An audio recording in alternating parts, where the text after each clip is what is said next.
Praise the lord. దేవుని ఘనమైన నామమునకు మహిమ కలుగును గాక. ఈ రోజు దేవుని వాగ్దానము, యెహోవా నా కాపరి, నాకు లేమి కలుగదు. 23వ కీర్తన మొదటి చరణము.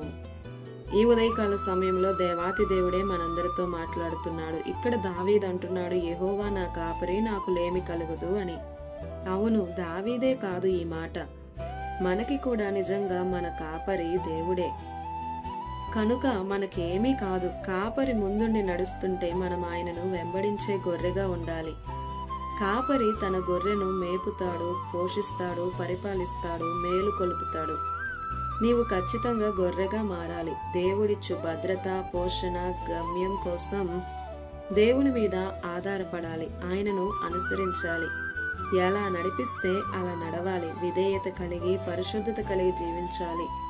అప్పుడు నీకు క్షేమం, నెమ్మది, దీవెన దొరుకుతుంది. యేసుక్రీస్తు మంచి కాపరి, ప్రధాన కాపరి, ప్రేమ కాపరి, తన మంద కోసం ప్రాణం పెట్టిన గొప్ప కాపరి. ఏ కాపరి కూడా మంద తప్పిపోతుంది అంటే ఊరక కూర్చోడు. తప్పిపోతున్నా, నశించిపోతున్న వారి కోసమే తన మహిమను వీడి ఈ భూమి మీదకి తాను రావలసి వచ్చింది.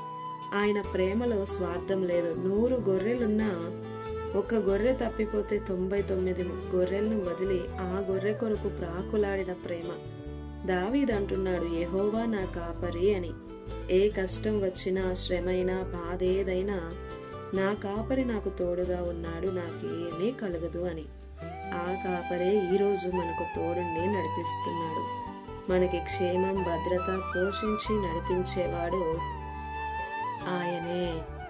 ఆమేన్. ఈ దిన వాగ్దానం మనందరి జీవితాల్లో నెరవేరాలని కోరుతూ దేవుని సువార్త పరిచర్యలో మీ సహోదరి ప్రసన్న.